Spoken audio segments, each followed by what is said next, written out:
Assalamualaikum warahmatullahi wabarakatuh. Baik, kali ini saya akan memberikan informasi tentang latar belakang penulis dari buku TIFF ini, yaitu Marcus Zusak. Marcus Zusak ini lahir tanggal 23 Juni 1975. Ia adalah seorang penulis Australia dengan akar Austria dan Jerman. Kenapa demikian? Karena Zusak ini lahir di Sydney, Australia, sedangkan ibunya berasal dari Jerman dan ayahnya berasal dari Austria. Mereka berimigrasi ke Australia pada tahun 1950-an. Marcus adalah anak bungsu dari 4 bersaudara dan memiliki dua saudara perempuan dan 1 saudara laki-laki. Dia bersekolah di Engineering High School dan sebentar kembali ke sana untuk mengajar bahasa Inggris sambil menulis, dan ia belajar bahasa Inggris dan sejarah di University of New South Wales, di mana ia lulus dengan gelar Bachelor of Arts dan Diploma of Education. Zusak adalah penulis 6 buku. 3 buku pertamanya yaitu The Underdog, Fighting Ruben Wolf, dan When Dogs Cry, dirilis antara 1999 dan 2001. Semuanya diterbitkan secara internasional. Messenger yang diterbitkan pada tahun 2002 memenangkan penghargaan buku tahun ini CBC atau pembaca lama, dan penghargaan sastra utama tahun 2003 di Australia, dan menjadi runner-up untuk penghargaan Prince di Amerika. Sekian, terima kasih. Saya Tasya Maharani, BP 2010863010 akan meringkaskan tentang buku debut TIFF. Cerita pada mulanya memperlihatkan perjalanan di dalam kereta api menuju Jerman, di mana seorang gadis kecil kehilangan adiknya, dan di saat itulah pertama kali ia mencuri buku dari seorang penggali kuburan. Gadis kecil tersebut bernama Liesl Menninger yang diperankan oleh Sophie Nellis. Liesl harus berpisah dengan ibunya karena sedang berada dalam bahaya yang membuat dia harus tinggal bersama orang tua sambungnya. Liesl diantarkan kepada orang tua sambungnya yang tidak mempunyai anak. Ayahnya bernama Hans Huberman, diperankan oleh Geoffrey Rush, dan ibunya Rosa Huberman, diperankan oleh Emily Watson. Hans merupakan seorang laki-laki yang sangat menyayangi Liesl dan sangat baik, sedangkan istrinya Rosa cerewet dan tidak menyukai Liesl. Pada hari pertama sekolah, seorang anak laki-laki berada di depan rumahnya dan mengajaknya untuk pergi bersekolah bersama. Anak laki-laki tersebut bernama Rudy yang merupakan tetangga sekaligus teman sekolahnya. Saat perkenalan diri, Liesl diminta untuk menuliskan namanya di papan tulis. Saat menuliskannya, dia hanya menuliskan huruf XXX. Dengan begitu, dia diolok-olok oleh teman-teman sekelasnya. Hingga akhirnya ayah Liesl mengetahui bahwa Liesl tidak bisa membaca dan menulis, sehingga ayah Liesl mengajarkannya hingga bisa membaca dan sangat menyukai buku. Bahkan ayah Liesl menyuruh Liesl untuk mencoret-coret dinding di bawah tanah agar Liesl dapat mengingat apa saja kata-kata yang susah untuk diungkapkan sesuai abjad. Pada suatu malam, Liesl dan Rudy menghadiri parade yang diselenggarakan oleh Partai Nazi yang dipimpin oleh wali kota. Parade tersebut bertujuan untuk membakar buku, majalah, koran yang dianggap sebagai intellectual dirt atau kotoran intelektual. Liesl dan Rudy dipengaruhi oleh teman sekolahnya yang memang tidak menyukai mereka untuk ikut membakar buku, tetapi saat kemudian Liesl dan Rudy merasa kecewa dan ada rasa tidak terima di dalam dirinya setelah melihat parade tersebut. Setelah semua orang bubar dalam parade tersebut, tinggallah Liesl sendiri. Di sana ia mengambil buku yang sedikit terbakar. Ternyata perbuatan Liesl tersebut dilihat oleh istri wali kota, tetapi Liesl sendiri tidak menyadarinya. Pada suatu hari, ibu Liesl meminta Liesl untuk mengantar laundry ke rumah wali kota. Pada saat di sana, Liesl terkejut karena melihat bahwa ada istri wali kota, yang dimana istri wali kota tersebut yang melihatnya mencuri buku di saat parade. Awalnya Liesl ketakutan, namun ternyata Ilsa atau nama istri wali kota tersebut, ia tidak mengatakan apapun dan malah mempersilahkan Lisel untuk melihat perpustakaannya. Bahkan ia mempersilahkan Lisel untuk membacanya. Namun karena Lisel sangat menyukai buku tersebut, ia bahkan sempat sering mencurinya.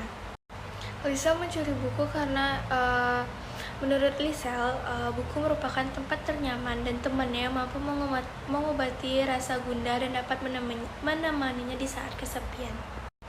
Suatu hari, keluarga kecil Lisel didatangi seorang pemuda yang bernama Max van den Broek yang merupakan seorang Yahudi. Ia datang dalam keadaan tidak berdaya karena berhasil keluar dari peristiwa Kristallnacht, yaitu pembantaian pengrusakan yang dilakukan untuk orang Yahudi. Max ditampung dan diamankan oleh keluarga Lisel. Alasannya karena Hans, ayah Lisel, berutang budi kepada ayahnya Max. Lisel menggunakan segala upaya agar Max cepat pulih. Dengan salah satu cara itu membacakan ia buku. Setelah sembuh, Max melihat bahwa Lisel merupakan orang yang sangat ingin mengetahui tentang dunia. Tetapi, suatu kejadian membuat ia harus terpisah dengan Max, membuat Lisel menjadi sedih dan terus menunggu kedatangan Max. Perang Dunia Kedua, Lisel dipisahkan dengan ayahnya karena harus mengikuti kegiatan wajib militer. Dengan begitu, Lisel terpaksa terpisah dengan orang-orang yang disayangnya. Sekembalinya ayah Lisel ke rumah, daerah rumah mereka terkena bom. Bom tersebut menewaskan Hans, Rosa, hingga Rudy yang bahkan belum sempat mengungkapkan perasaannya. Buku ini diakhiri dengan Lisel menjadi seorang penulis yang tinggal di Upper East Side, Manhattan, Amerika Serikat. Lisel hidup dengan baik selama perjalanan hidupnya hingga berumur panjang dan wafat di umur 90 tahun, meninggalkan anak dan cucunya di dunia ini. Sekian ringkasan dari buku The Book Thief. Semoga teman-teman dapat memahaminya. Terima kasih. Selanjutnya kita membahas mengenai analisis teks dari buku The Book Thief. The Book Thief adalah sebuah novel sejarah yang mengisahkan Perang Dunia Kedua pada masa pemerintahan Nazi di Jerman. Terdapat beberapa analisis yang kita dapati dari buku ini. Yang pertama, itu adalah kekuatan kata-kata. Dalam buku karya Markus Zusak yang berjudul The Book Thief ini, kata-kata dan cerita adalah salah satu cara paling ampuh bagi orang untuk saling memiliki keterkaitan. Lisa adalah seorang gadis kecil yang tinggal bersama keluarga angkatnya, di mana dia tidak bisa membaca. Melalui belajar alfabet dan bagaimana menggunakannya untuk membuat kata-kata, Lisa dan Hans Haberman mulai mengembangkan ikatan yang hangat di antara anak dan ayah angkat. Pada buku ini juga, Lisa diceritakan bahwa setelah dia balik dari sekolahnya dan menemui seorang Yahudi yang keluarganya sembunyikan di bawah rumah mereka, ada adegan di mana Lisa dimintai oleh Max untuk mendeskripsikan cuaca di luar kepadanya. Dengan kata-kata yang Lisa rangkai dan dia deskripsikan tiap hari membuat ikatannya dengan Max semakin dalam. Dalam buku ini, hadiah terbesar yang diberikan Max kepada Lisa adalah kata-kata dalam bentuk The Word Seeker, cerita yang ditulis untuknya. Dalam cerita yang dia tulis, dia menunjukkan bahwa kata-kata adalah kekuatan paling kuat yang pernah ada. Dia mengatakan bahwa Adolf Hitler sekalipun hanya menggunakan kata-kata dan bukan senjata atau uang untuk mengambil alih dunia. Cerita ini menunjukkan bagaimana Lisa menggunakan kata-kata untuk menciptakan perlindungan bagi dirinya sendiri di tengah Nazisme dan kemudian menggunakan kata-kata untuk menenangkan tetangganya selama serangan udara dengan membaca buku darinya.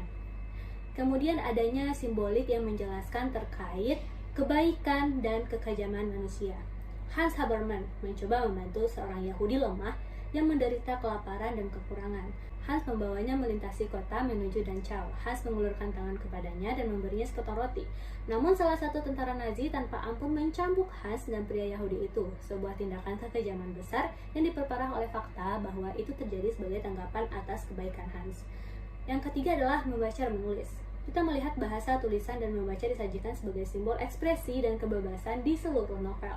Di awal cerita, tak lama setelah pemakaman adik laki-lakinya, Lisa menemukan sebuah buku di tengah salju. Tapi dia tidak bisa membaca. Belajar di bawah bimbingan ayah angkatnya Hans, dia perlahan belajar membaca dan menulis. Keterampilan menulis dan membaca juga berfungsi sebagai penanda sosial. Pernyataan Rosa Haberman yang keras dan pedas terhadap keluarganya dan orang lain adalah contoh kehidupan putus asa dari kelas yang lebih miskin. Sebaliknya, penyelamatan berulang-ulang Lisa atas buku-buku dari api unggul api unggun Nazi, menunjukkan bahwa dia merebut kembali kebebasan dan juga penolakan untuk menerima dikendalikan oleh negara yang serba bisa. Kemudian adanya dualitas Jerman era Nazi. Karakter sering memiliki dua sisi atau wajah, mulai dari saat Rudy melukis dirinya menjadi hitam meniru Josh Owens. Sepintas Rudy terlihat seperti Arya yang ideal, sehingga Nazi mencoba merekrutnya ke pusat pelatihan khusus. Namun jauh di lubuk hatinya, dia mirip dengan orang Afrika Amerika yang secara langsung bertentangan dengan ideologi Nazi. Marx juga melakukan hal serupa ketika dia melakukan perjalanan dari Stuttgart ke Moching, ketika dia berpura-pura menjadi orang Jerman dan Yahudi. Sementara di sisi lain, dia adalah seorang Yahudi yang ketakutan yang menganggap buku itu tercela. Ini jelas menunjukkan tema dualitas dalam buku tersebut. Kemudian, keluarga Haberman adalah bagian dari tema dan mulai menjalani kehidupan ganda segera setelah mereka mulai menyembunyikan Marx. Mereka berpura-pura menjadi warga negara yang taat hukum kepada teman dan tetangga mereka, meskipun mereka menyimpan rahasia yang cukup berbahaya. Hans mengajari Liesel tentang wajah ganda ini setelah dia menamparnya karena mengatakan dia membenci Hitler di depan umum. Dia mengatakan kepadanya bahwa dia bisa membenci dalam rumah, tapi begitu mereka berada di luar rumah, dia harus berperilaku dengan cara tertentu. Terlepas dari kenyataan bahwa perang, kematian, dan kehilangan menyebabkan banyak kerusakan pada Liesel dan yang lainnya, yang kelima adalah cinta dipandang sebagai agen perubahan dan kebebasan. Ini karena cinta adalah satu-satunya cara untuk membentuk keluarga di mana kebebasan sejati ada. Liesel mendapatkan yang terbaik dari traumanya dengan belajar mencintai dan dicintai oleh keluarga angkatnya dan juga teman-temannya. Pada awal novel, Liesel trauma dengan kematian saudara laki-lakinya dan perpisahannya dengan satu-satunya keluarga, dan masalah besar Jerman yang dilanda perang dan kehancuran yang dilakukan oleh Partai Nazi. Hubungan Liesel dengan ayah angkatnya Hans membantu menciptakan penyembuhan dan pertumbuhan yang tercermin dalam dinamika relasional antara keluarga Haberman dan Marx. Asosiasi Habermas dengan Marx menentang rezim Nazi dalam masyarakat diatur oleh kebijakan yang menganggap menilai siapa yang benar-benar manusia. Kemudian kita masuk pada pembahasan selanjutnya, yaitu gaya, nada, dan bahasa dari buku deduktif ini. Gaya dan bahasa yang dipakai dalam buku deduktif ini cukup sederhana karena ditujukan kepada pembaca, orang dewasa, dan juga remaja. Penulis menggunakan banyak bayangan untuk memberi pembaca gambaran tentang apa yang akan terjadi dalam cerita. Dalam buku tersebut, narator cerita, atau kita kenal dengan kematian, menggunakan bayangan di banyak peristiwa yang berbeda untuk menjaga pembaca tetap fokus pada bagian karakter memenuhi tujuan mereka. Dalam catatan sampingnya kematian, bayangan terus-menerus tersebar di seluruh buku. Contoh, ketika kematian menyinggung kematiannya Rudy, yang merupakan sahabat Liesel. Ada kutipan dia mengatakan, dia tidak pantas mati seperti dia. Nah, nada deduktif memberikan kesan mengejek dan cukup serius di sisi waktu. Nah, ketika kematian berbicara tentang manusia di masa perang, nadanya akan serius dan lebih muram. Nah, kematian menghabiskan banyak waktu untuk mengejek atau mengolok-olok manusia. Misalnya ketika kematian berbicara tentang manusia dan kehancuran dalam kutipan di atas. Dia mengolok-olok bagaimana orang suka melihat sesuatu yang dihancurkan.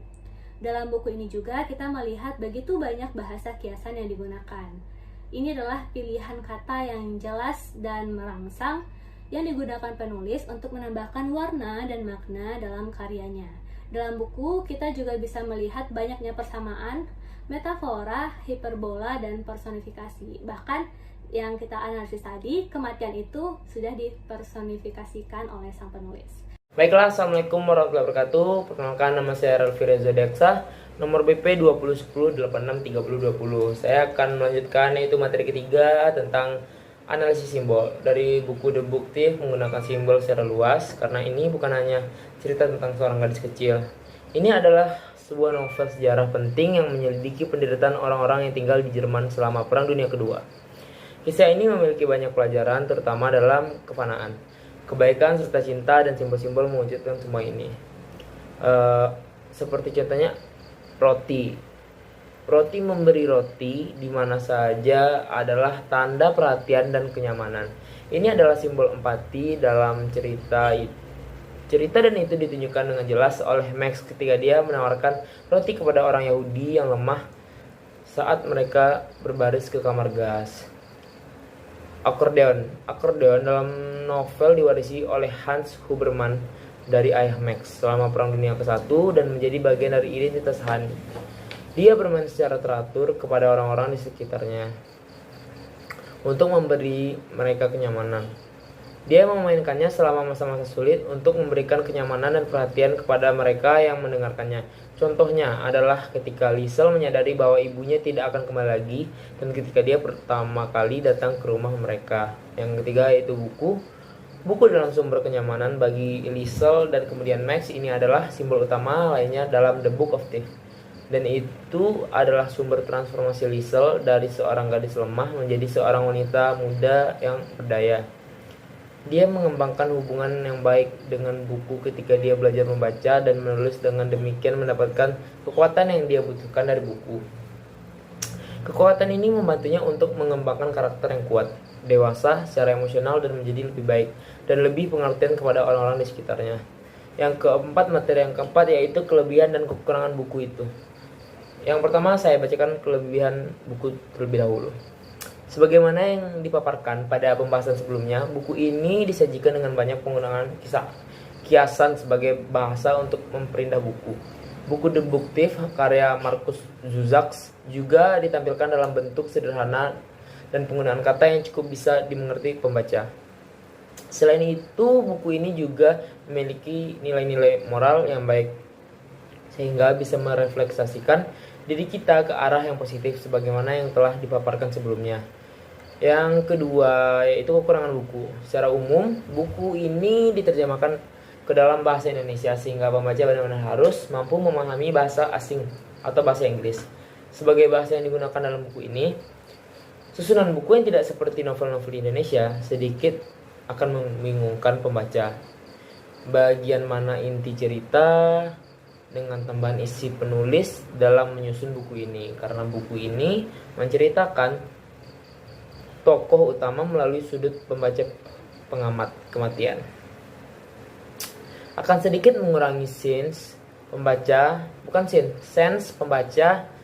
memahami karakter tokoh utama. Buku ini karena juga membahas kekerasan, diskriminasi, pengeboman, serta perang mungkin akan sensitif dibahas, mengingat bahwa kejadian di masa Nazi sudah menjadi sejarah kelam bagi dunia. Dari kelebihan dan kekurangan buku The Book Thief tetap menjadi rekomendasi untuk buku bacaan bagi para pembaca. Dari buku ini kita bisa belajar bagaimana kita bisa untuk menanamkan rasa cinta kita kepada penulis dan pembaca. Serta buku ini akan mengajarkan kita banyak sekali nilai-nilai kehidupan. Terima kasih. Jika saya ada salah kata tolong dimaafkan. Jika saya baca kecepatan tolong dilambatkan menontonnya. Baiklah, terima kasih. Assalamualaikum warahmatullahi wabarakatuh.